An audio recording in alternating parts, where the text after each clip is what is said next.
بسم الله الرحمن الرحيم الحمد لله رب العالمين الصلاة والسلام على رسوله الأمين وعلى آله وصحبه أجمعين. عن أبي هريرة رضي الله عنه أن رسول الله صلى الله عليه وسلم قال: أقرب ما يكون العبد من ربه وهو ساجد فأكثر الدعاء. മുസാസില പറഞ്ഞു,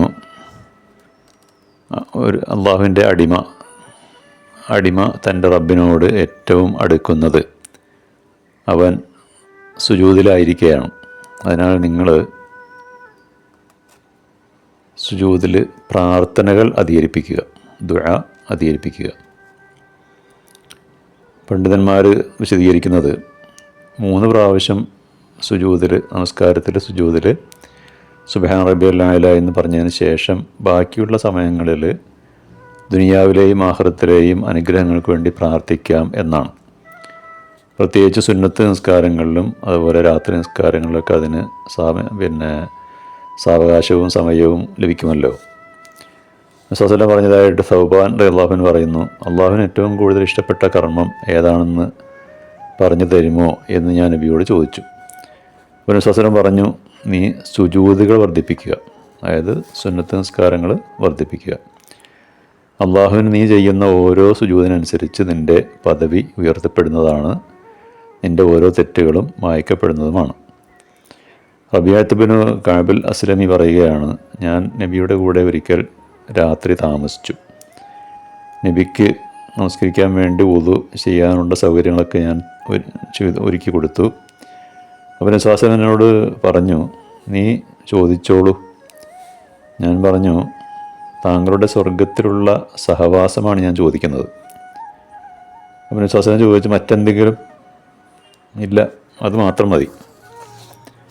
അപ്പോൾ നബി പറഞ്ഞു, എങ്കിൽ സുജൂദ് വർദ്ധിപ്പിച്ചുകൊണ്ട് എന്നെ നീ സഹായിക്കുക. അതായത് സ്വർഗത്തിൽ നാളെ നബി ഒപ്പമുള്ള സഹവാസം ലഭിക്കണമെങ്കിൽ സുജൂദുകൾ വർദ്ധിപ്പിക്കുക എന്നാണ് പറഞ്ഞത്. വേറൊരു ഹദീസിൽ നബി പറഞ്ഞു, പാപകർമ്മങ്ങളുടെ ഫലമായി നരകശിക്ഷയ്ക്ക് വിധേയരായവരോട് അള്ളാഹുവിന് കാരുണ്യം തോന്നിയാൽ അവൻ മലക്കുകളോട് കൽപ്പിക്കും, അള്ളാഹുവിനെ ഇബാദത്ത് ചെയ്തവരെയൊക്കെ മോചിപ്പിക്കുക. അപ്പോൾ സുജൂദിൻ്റെ അടയാളങ്ങൾ ഉള്ളവരെയൊക്കെ മലക്കുകൾ തിരിച്ചറിയുകയും അവരെ നരകത്തിൽ നിന്ന് വിമോചിപ്പിക്കുകയും ചെയ്യും. പിന്നീട് നബി പറഞ്ഞു, എല്ലാ മനുഷ്യരെയും നരകം ഭക്ഷിക്കുന്നതാണ്, സുജൂദിൻ്റെ അടയാളങ്ങൾ ഉള്ളവരെ ഒഴികെ. ഈ ഹദീസിൽ സുജൂദിൻ്റെ അടയാളങ്ങൾ എന്ന് പറഞ്ഞത് നിസ്കാരത്തൈമിനെക്കുറിച്ചല്ല പറയുന്നത്. അങ്ങനെ ഒരു തെറ്റിദ്ധാരണ ചില ആളുകൾക്കിടയിലുണ്ട്. അതുകൊണ്ട് അവർ നിസ്കാരത്തൈമ ഉണ്ടാകാൻ വേണ്ടി പലതും ചെയ്യാറുണ്ട്. ഇപ്പോൾ തഫ്സീർ ഇബ്നു കസീറിൽ അതേക്കുറിച്ച് വിശദീകരിക്കുന്നുണ്ട്. ഇബ്നു അബ്ബാസ് റളിയല്ലാഹു അൻഹു പറയുന്നത്, നല്ല ആകർഷണീയമായ മുഖഭാവങ്ങളുള്ളവരായിരിക്കും അവർ. മുജാഹിദ് റളിയല്ലാഹു അൻഹു പറയുന്നു, ഭക്തിയും വിനയവും അവരുടെ മുഖങ്ങളിൽ നിഴലിച്ച് കാണും. സുദ്ദി പറയുന്നത് നമസ്കാരം അവരുടെ മുഖത്തിന് സൗന്ദര്യം വർദ്ധിപ്പിക്കും എന്നാണ്. ഉസ്മാൻ റളിയല്ലാഹു അൻഹു പറഞ്ഞു, ഏതൊരാളുടെയും സ്വകാര്യതകൾ അവൻ്റെ മുഖത്തും സംസാരത്തിലും അള്ളാഹു വെളിപ്പെടുത്തും. ഒരു സത്യവിശ്വാസിയുടെ സ്വകാര്യ ജീവിതം നല്ലതാണെങ്കിൽ അവൻ്റെ മുഖത്തും ജീവിത രീതിയിലും അത് പ്രകടമായിരിക്കും. മാനസിക സമ്മർദ്ദവും പ്രയാസങ്ങളും അഭിമുഖീകരിക്കുമ്പോൾ അത് പരിഹരിക്കാൻ സുജൂദ് ചെയ്യുവാനാണ് അള്ളാഹു കൽപ്പിച്ചിട്ടുള്ളത്. വലക്കത് നഅലമു അന്നക യളീഖു സദ്റക ബിമാ യഖൂലൂൻ ഫസബ്ബിഹ് ബിഹംദി റബ്ബിക വകും മിനസ് സാജിദീൻ. ജനങ്ങളുടെ ആരോപണങ്ങളും വർത്തമാനങ്ങളൊക്കെ നിനക്ക് മനപ്രയാസമുണ്ടാക്കുന്നത് നാം മനസ്സിലാക്കുന്നുണ്ട്. അതിൽ നിന്ന് മോചനം ലഭിക്കുവാൻ നീ റബ്ബിൻ്റെ സ്തുതി പ്രകീർത്തിക്കുക, അതായത് സുബ്ഹാനല്ലാഹ് പോലുള്ള ദിക്റുകൾ വർദ്ധിപ്പിക്കുക, ധാരാളം സുജൂദ് ചെയ്യുന്നവരിൽ ഉൾപ്പെടുകയും ചെയ്യുക.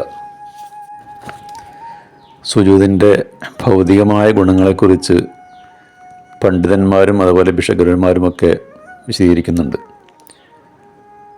ടെൻഷൻ അകറ്റി മനസ്സിന് ശാന്തി പ്രദാനം ചെയ്യുന്നു, രോഗപ്രതിരോധ ശേഷി വർദ്ധിപ്പിക്കുന്നു, നിത്യവും മനസ്സിനും ശരീരത്തിനും ഉന്മേഷവും ഊർജവും പ്രദാനം ചെയ്യുന്നു, പേശീബലവും ആരോഗ്യവും വർദ്ധിക്കുന്നു, ശരീരഭാരം കുറക്കുവാനും പൊണ്ണത്തടി നിയന്ത്രിച്ച് നിർത്തുവാനും സഹായകമായി തീരുന്നു. ഹൃദയത്തിൻ്റെ ആരോഗ്യം നിലനിർത്തുന്നു. ശ്വാസകോശ സംബന്ധമായ അസുഖങ്ങൾക്ക് ആശ്വാസം ലഭിക്കുന്നു. ബ്ലഡ് പ്രഷർ, ഉത്കണ്ഠ എന്നിവയെ തടഞ്ഞു നിർത്തുന്നു. ഓർമ്മശക്തിയും ഏകാഗ്രതയും വർദ്ധിക്കുന്നു. ജനനേന്ദ്രിയ വ്യൂഹങ്ങളുടെ കാര്യക്ഷമത വർദ്ധിക്കുന്നതിനും ഉദരാന്തർഭാഗങ്ങളിലെ അവയവങ്ങൾക്ക് ഉത്തേജനം കിട്ടുന്നതിനും റുക്കൂഉം സുജൂദും സഹായിക്കുന്നു. പൈൽസും പ്രമേഹവും നിയന്ത്രിച്ച് നിർത്താനും കഴിയുന്നു. നമസ്കാരത്തിൻ്റെ മറ്റൊരു ഗുണം മനസ്സിനെ ഏകാഗ്രമാക്കി നിർത്തുന്നു എന്നതാണ്. പലതരം ചിന്തകളും അസ്വസ്ഥതകളും നമ്മുടെ മനസ്സിൻ്റെ ഏകാഗ്രതയെ ദുർബലപ്പെടുത്തുന്നുണ്ട്. മനസ്സിനെ ഏകാഗ്രമാക്കി നിലനിർത്തുകയാണെങ്കിൽ അത് കിടയറ്റ വജ്രായുധമായി മാറുമെന്ന് മനഃശാസ്ത്രജ്ഞന്മാർ പറയുന്നുണ്ട്. മനസ്സിനെ ഏകാഗ്രമാക്കി നിലനിർത്താൻ കഴിയുന്നവർക്കാണ് ജീവിത വിജയം നേടാനാകുക. അതുകൊണ്ടാണല്ലോ നിസ്കാരത്തിൽ ദുആഉൽ ഇഫ്തിതാഹിൽ ഇപ്രകാരം പ്രാർത്ഥിക്കുന്നത്: ഇന്നി വജ്ജഹ്തു വജ്ഹിയ ലില്ലദീ ഫത്തറസ് സമാവാതി വൽ അർള ഹനീഫൻ മുസ്ലിമൻ. ആകാശഭൂമികളെ സൃഷ്ടിച്ചവൻ്റെ നേർക്ക് ഞാൻ എൻ്റെ മുഖത്തെ തിരിച്ചു വച്ചിരിക്കുന്നു. ആ വാക്യം പറഞ്ഞുകൊണ്ടാണ് നിസ്കാരം ആരംഭിക്കുന്നത്. അങ്ങനെയുള്ള നിസ്കാരക്കാർക്കാണ് ജീവിതത്തിൽ വിജയിക്കാൻ കഴിയുക. ഖുർആൻ പറയുന്നുണ്ട്: ഖദ് അഫ്ലഹൽ മുഅ്മിനൂന അല്ലദീന ഹും ഫീ സ്വലാത്തിഹിം ഖാശിഊൻ. തങ്ങളുടെ നിസ്കാരത്തിൽ ഭയഭക്തിയുള്ളവർ, അതായത് ഏകാഗ്രതയോടുകൂടി നിൽക്കുന്നവർ വിജയിച്ചിരിക്കുന്നു എന്ന്. അപ്പോൾ നമസ്കാരത്തിൽ ഏകാഗ്രതയും ഈ ഭയഭക്തിയൊന്നും ഇല്ലെങ്കിൽ ആ നമസ്കാരം ഫലശൂന്യമാണ് എന്നർത്ഥം. ഐഹികമായും പാരിത്രികമായും നഷ്ടം മാത്രമാണ് മിച്ചം.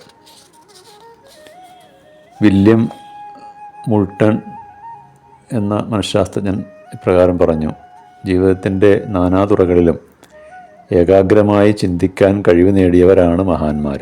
അവർക്കാണ് ലോകത്തിന് പലതും സംഭാവന ചെയ്യാൻ സാധിച്ചിട്ടുള്ളത്. നബിയും സഹാബികളും താബികളും ഒക്കെ വിജയം വരിച്ചത് അവരുടെ മനസ്സിൻ്റെ ഏകാഗ്രത കൊണ്ടാണ്.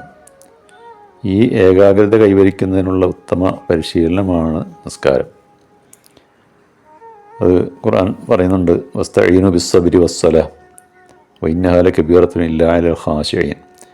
സഹനം കൊണ്ടും നമസ്കാരം കൊണ്ടും നിങ്ങൾ സഹായം തേടുക, സഹായം കരസ്ഥമാക്കുക. ഭയഭക്തിയില്ലാത്തവർക്ക് നിസ്കാരം ഒരു മഹാഭാരം തന്നെയായിരിക്കും.